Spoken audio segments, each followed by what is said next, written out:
नमस्कार, सुप्रभात। मैं सत्येंद्र कुमार मौर्य, लक्ष्मी प्रसाद मेमोरियल पब्लिक स्कूल, गोला बाजार।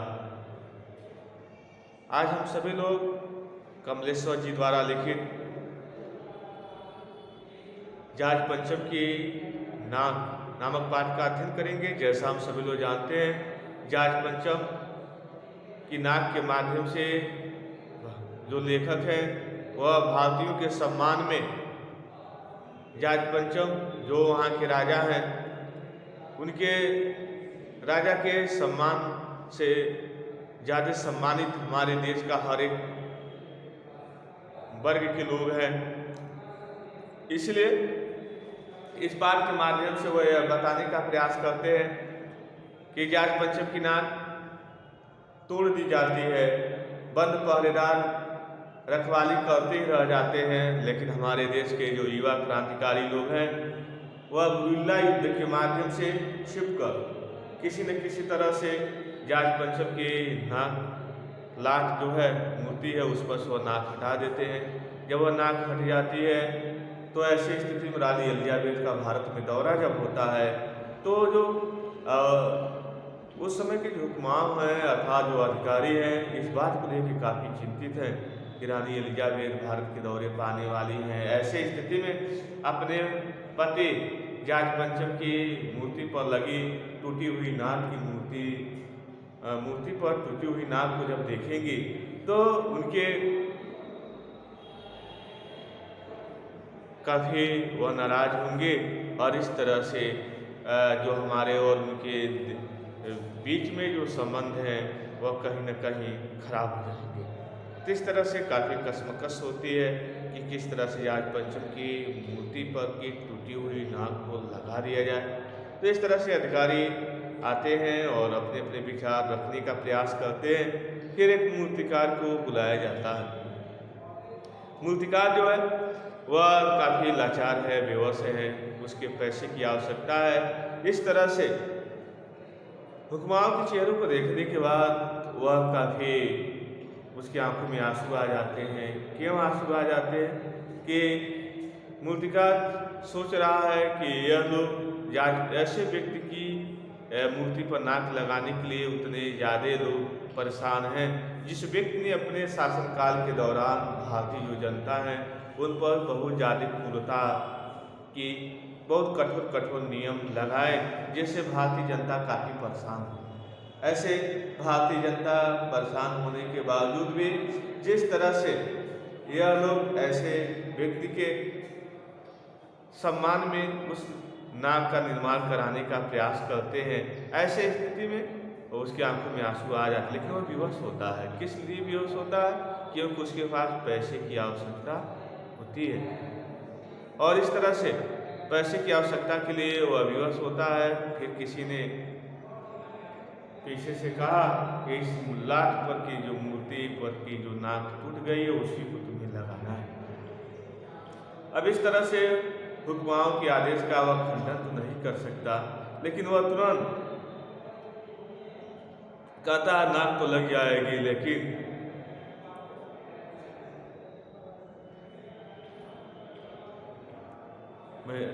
नाक तो लग जाएगी, लेकिन सबसे पहले हमें यह भी तो जानना है कि मूर्ति कहाँ बनी, कब बनी, कैसे बनी, किस पत्थर की बनी।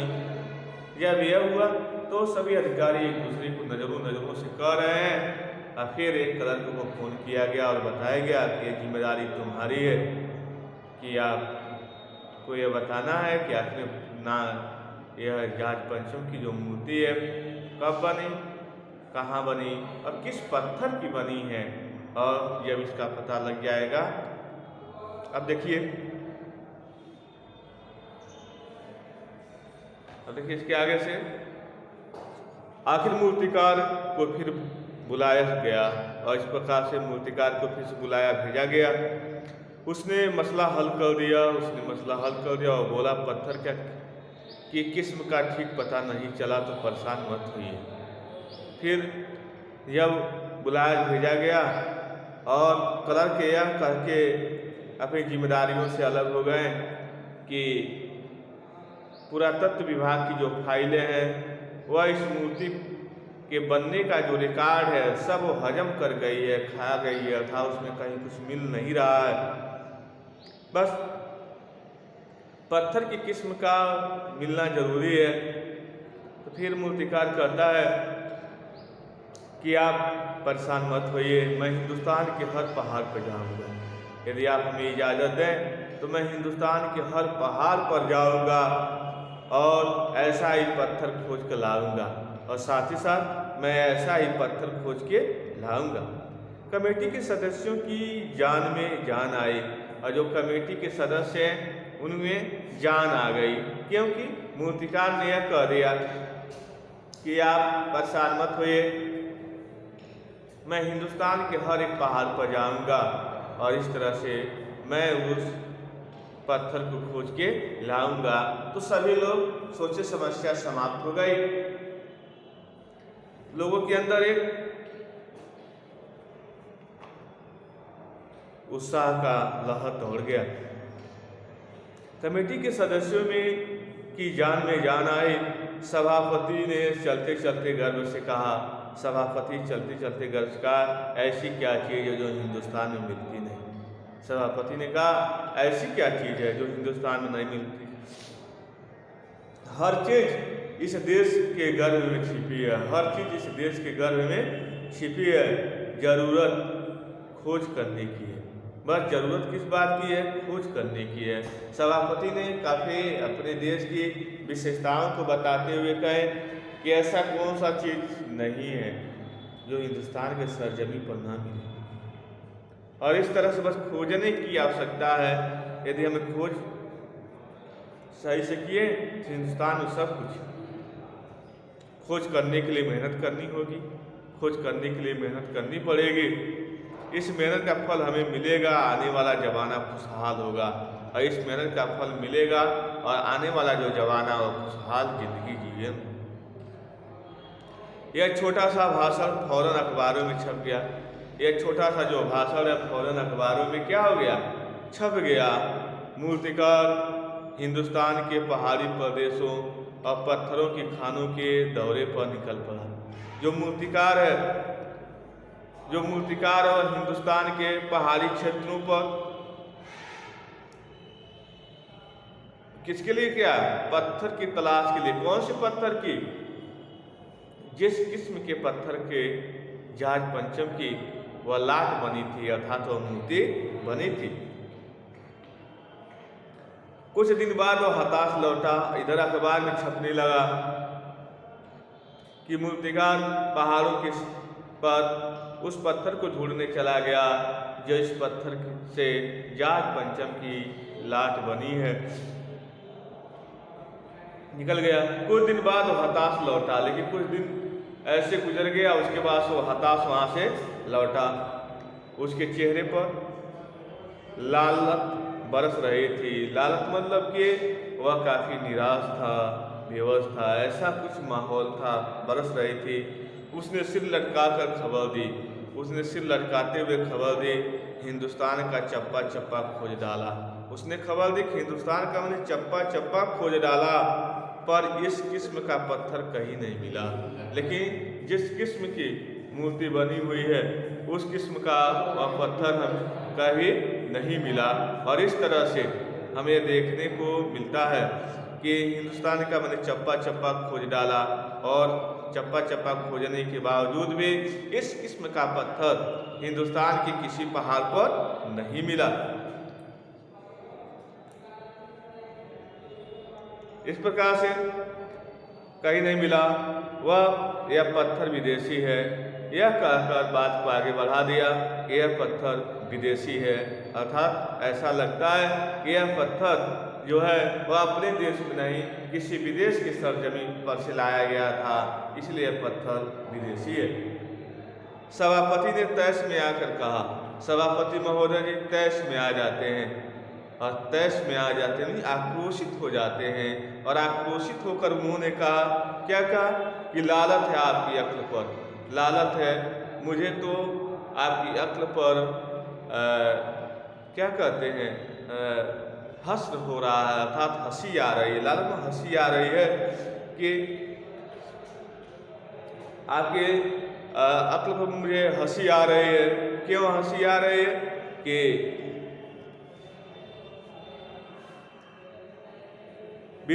विदेशों की सारी चीज़ें हम अपना चुके हैं। विदेशों की जो सारी चीज़ें हैं हम अपना चुके हैं, चाहे वह दिल हो चाहे दिमाग हो। दिल दिमाग मतलब चाहे उनके जो कल्चर हैं, जो उनकी जो संस्कृति है, जो उनकी सभ्यता है, उन सब को हमने क्या कर लिया है? अपना लिया है। और इस तरह से सब चीज़ों को हमने अपना लिया है।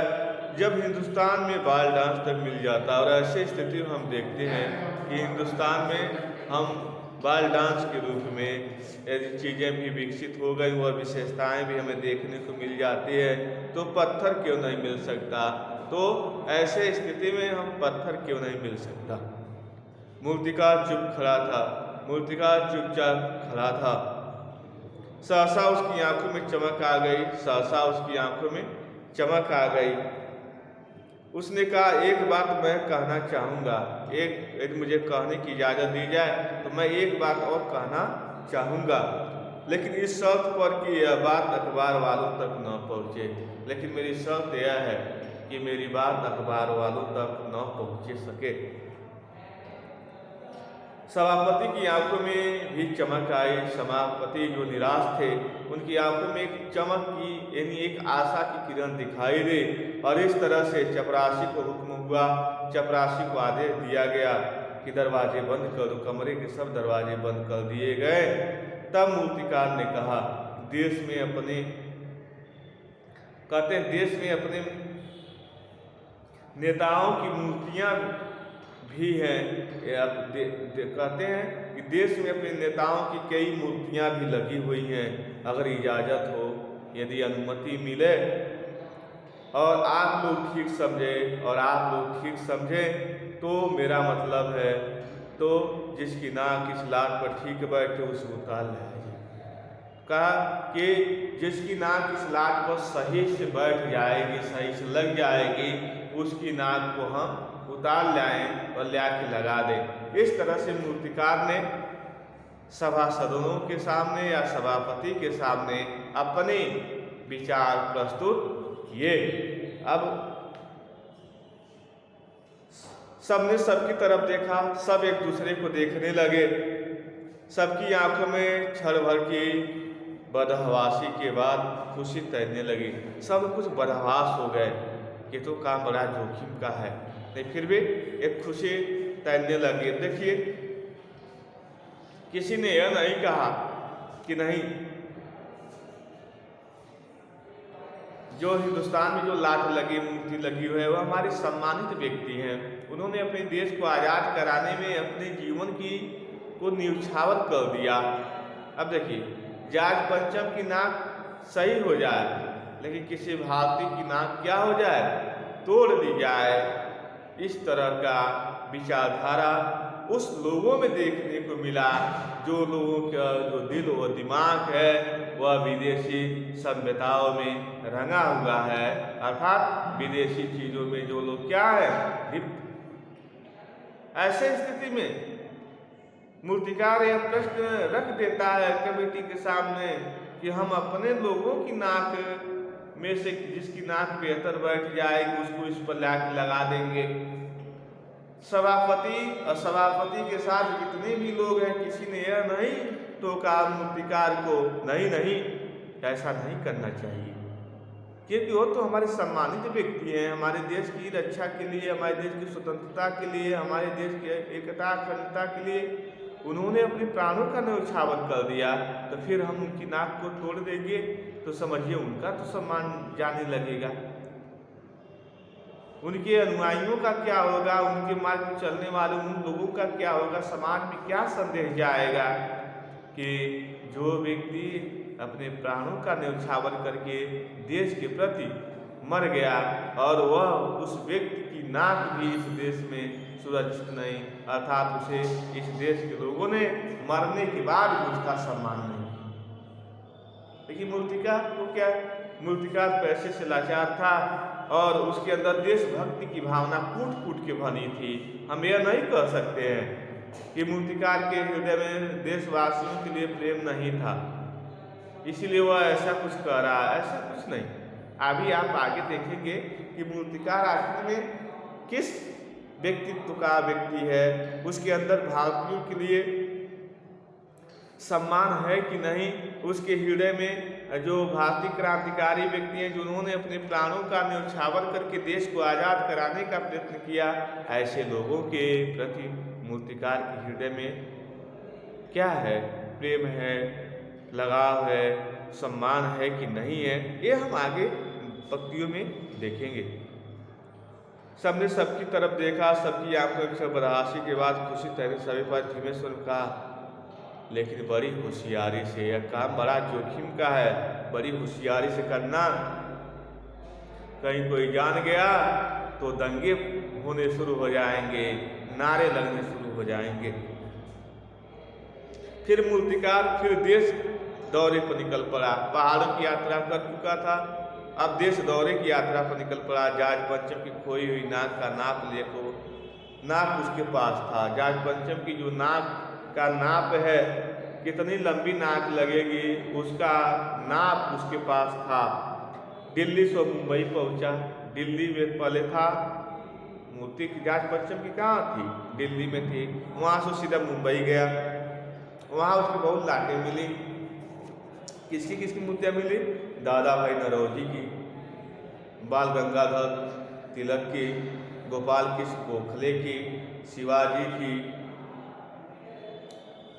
कावस जी जहांगीर की, सबकी नाकें उसने टटोली। टटोली मतलब मूल्यांकन किया। सबकी नाकों का उन्होंने क्या कर दिया? मूल्यांकन किया और नापी। और उसको नापने के बाद कोई भी नाक उस नाक के लहजे से सही बैठी नहीं। जब कोई नहीं बैठे तो वह गुजरात की ओर भागा, तो वह गुजरात की तरफ चला गया। गांधी जी गुजरात में जब गया तो गांधी जी की मूर्ति लगी थी, उससे मिलाया उसकी नाक को। इसकी जाट पंचम की नहीं फिट हुई। सरदार वल्लभ भाई पटेल की नाक वह भी सही नहीं हुई। तो जो विट्ठल भाई पटेल, उनकी, महादेव देसाई, उनकी मूर्तियों को परखा मतलब मूल्यांकन किया। तब वहाँ भी जब वह उस जाट पंचम की नाक के बराबर किसी की नाक नहीं मिले तो प्रश्न यह होता कि जाट पंचम की नाक हमारे जो महापुरुष हैं उनकी नाक से क्या बड़ी थी? नहीं, जाट पंचम की मूर्ति की जो नाक थी, हमारे भारतीय जो महापुरुष हैं उनकी नाक की अपेक्षा छोटी थी। तो अब ऐसे प्रश्न आप सोचेंगे कि नाक बड़ी नहीं, सम्मान बड़ा था। हमारे लोगों का जो सम्मान था वह जाट पंचम के सम्मान से कई गुना ज़्यादा बड़ा था। इसीलिए जाट पंचम की मूर्ति पर किसी भारतीय की नाक क्या होती थी? बैठती नहीं थी। बंगाल की ओर चला, बंगाल की ओर गया तो गुरु रविंद्रनाथ टैगोर जी की नाक से मिलाया। सुभाष चंद्र बोस की तरफ गया, उनकी नाक से मिलाया।